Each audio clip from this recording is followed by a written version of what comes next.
Social Sciences, and in Vancouver, Svaran Singh, visiting professor at Department of Political Science in University of British Columbia. He's originally coming from India. Thank you so much for both of you joining us. Now, the population size, there's likely to be a change as to who is the biggest. But to Dr. Singh, tell me more about how India is looking at the possibility it's going to be the most populous country in the world. I think international media is making a bit of a too much of a hype around this transition. And I dare say maybe some of them are trying to put it as if India versus China. First of all, most of these are broad estimates. And these estimates are saying that China's population is going to be lesser than India by about 2.5 million people. Now, if you look at total China and India put together, that reaches to 2.5 billion people. It's a margin of error which is extremely small. Even if we take that projection to be true, the second problem here is that these estimates do not include either Hong Kong Autonomous Region or Macau Autonomous Region, which together is 8 million people, which is way beyond, which is much more than 2.5 million people that we are saying India is going to exceed. And third point, of course, is the Chinese as well claim Taiwan to be part of China. Now, what about that? Another 24 million people. So I think we should be careful as we estimate these things. Second important point is that both are large populations. I mean, this is not a hugely new thing for them. It was on expected lines. This symbolizes prosperity that China has achieved. Most countries, when they become prosperous, fertility rates go down. So that is what is happening. It is something which was in anticipation, and people are both sides prepared to deal with it. Professor, providing jobs for the young people, of course, food for everyone, shelters as well. And meanwhile, how to make sure the population's education will be up to standards. All these could be challenges. China faced that in the earlier decades. Now it's India's turn. It's a psychological moment to be declared as a country with the largest population. But it's not something that has come as a news to us. People in India and government of India were well aware, and we are already a very large population country. So some of those initiatives have already been put in place. For example, almost a decade back, India started something called a Ministry of Skill Development at the central union government level. And that means the focus clearly was to enhance people's skills. Of course, we have a very powerful and large Ministry of Education, a Ministry of Family Welfare. So these are initiatives which were already put in place, knowing that India is a large population, it is growing population.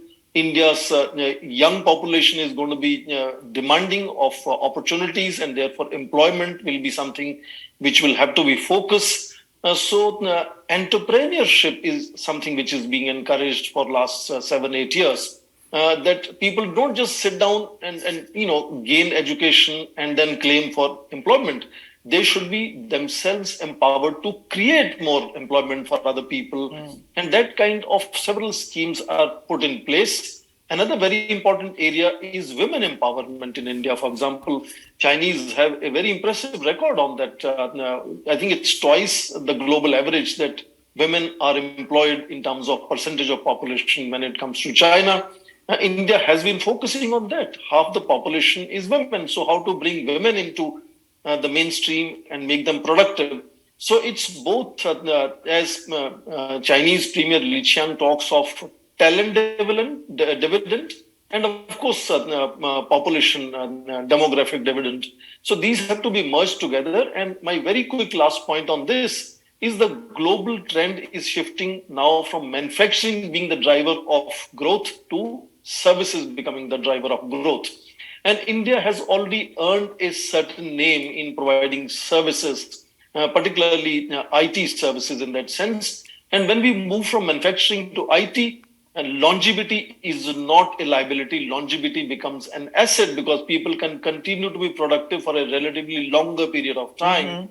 And therefore, aging population is not necessarily a liability. Of course, beyond a certain age, they will become dependent. So that kind of the focus on maintenance of health and welfare of those people will have to be taken care Yeah. of. So broadly, it means that younger people will have to prepare themselves for dealing with increasing larger number of aged people. But several European countries, developed countries, have already shown that Okay. that is a possibility, and India and China will also do that likewise. Saying there must be some takeaways listening to Professor Zheng's words. Absolutely. Professor Cheng is actually an expert on population studies, and China being an equally large population country next door to India, but more important, also a developing country, of course, much developed compared to India, but also ancient civilization. So there are a lot of things that India can definitely learn from China's experience and experiments. But I also want to underline in large countries like China and India, it's not easy to take modernization and development and material development to the last corner of our countries. And therefore, it's natural that development coincides with urbanization. So some of the cities will draw people from outside, from rural areas, and all of them will feel relatively dispossessed, if not second-class citizens, as Professor Chung says, because they are uprooting themselves from one settlement where they have lived for generations to another place, which is a strange place for them. So they do have their challenges. Among several things that India has sought to achieve to reduce that flow of population to urban centers is to encourage satellite towns, smaller towns around the country. So, Indian Prime Minister, for example, has had digitization focus and making smart cities. 100 such cities have been picked up to encourage them in terms of providing them with material infrastructure, internet access, and things like that. Opening educational institutions there, promoting religious centers if there are religious centers in that area into tourism industry focus. So there is an effort, but it is not to deny that yes, there is definitely a flow of population to big megapolis cities like Mumbai or New Delhi or Calcutta or Chennai. And that throws up its own challenges of suddenly a certain number of people come in who don't have their own establishment in that metropolitan area, Yeah. and they have to be provided with those facilities. So housing for all, for example, has been the focus of Indian Prime Minister. Water for all has been the focus of Indian government for the last 7 to 8 years. So efforts are being made in that direction. And to a certain extent, yes, achievements have also been visible in that direction. But again, the point I'm underlining is that this India becoming largest population potentially in middle of this year is not something that is completely taking everybody by surprise. Chinese knew and India's knew. Right. Already our growth of population curves have been reducing over a period of time. It's only that China's development has happened faster, so their fertility rate is going slower, relatively faster compared to India. India's fertility growth will also sort of slow down over a period of time, and countries understand that this is a natural process. About the quality. Go to you, Professor Singh. How do you see the education in India can be able to help the ever-increasing population, especially the young population? Yes, there is still enormous low levels of per capita in India, but China and India both fully understand what is called purchasing power parity. So in purchasing power parity, India already stands as the third largest economy on the planet. In China, of course, is number one in that terms. So the purchasing power of even low incomes of people, if they stay within India, is very different compared to the World Bank often emphasizing on $1.25, and that kind of measurement really do not tell us the truth that happens on the ground in India. So there are challenges, and I think India is focusing on creating that opportunities. And you see Chinese and Indian smartest people very often are going around the world and taking on very, very significant positions around the world, both as entrepreneurs and as market leaders.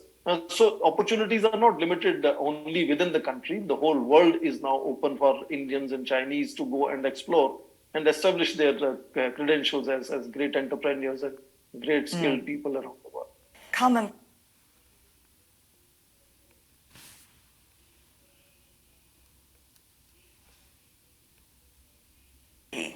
was a concept being talked about in China a lot. Professor Zheng, of course, from now until common prosperity being achieved, there is still a lot of time to go. Well, in India, of course, wealth gap is a big issue that we know for some time already. So, how do you see while the population, the demographic changes are taking place in the countries, both countries? Both countries are going to deal with these challenges while at the same time trying to fix the common prosperity issue, quote unquote. President Xi Jinping has promised that if a young man wants to work hard, China should create opportunities such that he should be able to reach at least the middle class level. Likewise, in India, if you measure India's middle class or China's middle class, I believe China's middle class has now reached about 500 million. India's middle class has reached about 350 million people. These are the aspirational and younger people who are willing to do something and achieve something within their lifetime. And they do have opportunities, which is not to say that India still does not have challenges of poverty, which of course China believes that they have eliminated acute poverty. So some of those challenges the large population throws up to India definitely. But the infusion of technology and therefore mixture of demographic dividend with the talent dividend, when you mix these and blend them together, I think maximizes possibilities of India being able to provide better life to all Indians if they begin to work hard. And a very quick final point, China has, as you mentioned, reached a certain level of prosperity. So the focus now is on equity and justice very clearly. India is at still another stage, which is prosperity is right now the focus. So yes, there is increasing increasing difference between the rich and the poor in some sense. But once India has also reached a certain level of prosperity, I think then equity and justice will become much stronger focus, which is not to say that it is not the focus now. But yes, I think that area is something which will come a few years later when the total focus will shift from prosperity to equity and justice. Professor